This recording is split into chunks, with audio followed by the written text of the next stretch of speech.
Silence. We hear only the deep, rhythmic hum of a silent apartment and the faint, chaotic hum of the city far below. You finally have the time to do absolutely nothing. The apartment is quiet. The demands are met. But the moment you try, the floor begins to tap. Your chest gears tighten. You can feel it. As stillness increases, so does the internal agitation. This isn't a lack of discipline. You do not hate resting. What you're experiencing is often dismissed in hustle culture as simple stress. Some might even label it a symptom that toxic positivity will tell you to ignore. But in behavioral psychology, we recognize a specific, powerful phenomenon here.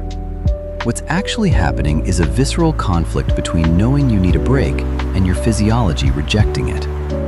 You finally feel recognized, don't you? That's why you're here. Before you can address the solution, we must validate the lived experience of this silent conflict. This isn't a flaw in your personality. It is evidence that your sympathetic nervous system is still dominant long after the workday has ended. Every hour of high-demand focus, every decision, every sensory overload from our chronic stress environment leaves a chemical imprint on the brain. To power down, the nervous system requires signals of completion. When we abruptly cut off productivity without a transition, we create what's called a dopamine baseline mismatch. The brain, driven by the basal ganglia, is still looking for the next task, the next reward. We crave the dopaminergic hit of crossing an item off a list. In modern life, this wiring is highly efficient for social survival and professional output. We have practiced this high output loop so extensively that neuroplasticity has made it our physiological default setting. Output has become equated with safety. Resting has become the exception. So, when we force total immobility, the resulting drop in input leaves the brain restless. It begins looking for a target for its unspent adrenaline, fueling relaxation-induced anxiety. Pacing footsteps and harsh gear clicks dominate. The stillness itself becomes the primary cognitive load. The prefrontal cortex, the part of your brain responsible for logical override, is depleted. We call this executive fatigue. It can no longer calm the deeper, more primal response. This is where the system overload happens. A deep, non-conscious part of your brain, the amygdala, is always on high alert for threat. It interprets your chronic stress physiology combined with sudden, forced immobility as an evolutionary vulnerability. To the archaic brain, sitting still while the environment feels unsafe is dangerous. The brain misinterprets the stillness as you becoming prey. This triggers the immediate cortisol release you feel as agitation. The fight or flight response is fully activated, not by an external threat, but by the internalized threat of rest itself. Your brain isn't broken. It's simply attempting to protect you from being left behind in a world it still views as fundamentally hostile. 4. The mechanism revealed. This is the central absolution reveal. You are not broken.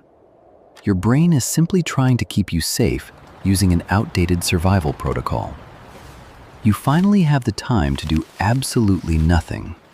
But the moment you try, your heart rate climbs, your mind races, and a crushing, quiet wave of guilt tells you that you are falling behind. This isn't a lack of discipline. You aren't broken. To your nervous system, stopping doesn't feel like rest.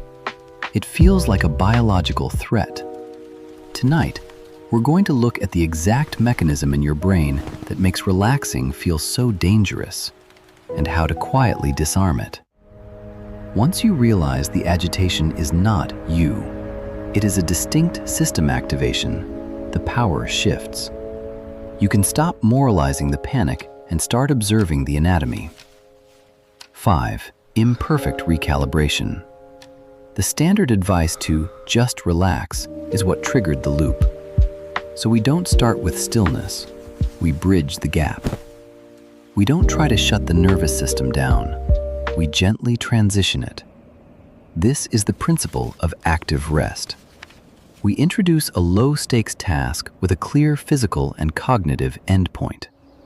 Folding this single origami crane, sorting these simple physical objects. We use low cognitive, non-productive movement to signal safety to the brain, giving it the small, easy completion token it craves. It doesn't cure burnout in a night. It doesn't permanently rewire your brain by dawn. There is no perfect stabilization, but it shifts the nervous system regulation gear. It's an imperfect, quiet truce that gives your brain a chance to lower its defenses. You finally feel recognized, and now you understand why. Giving your brain a low-stakes task allows your nervous system to finally feel safe enough to power down.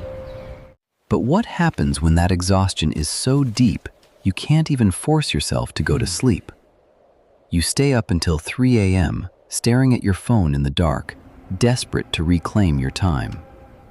It's called revenge bedtime procrastination, and the biology behind it is happening right here.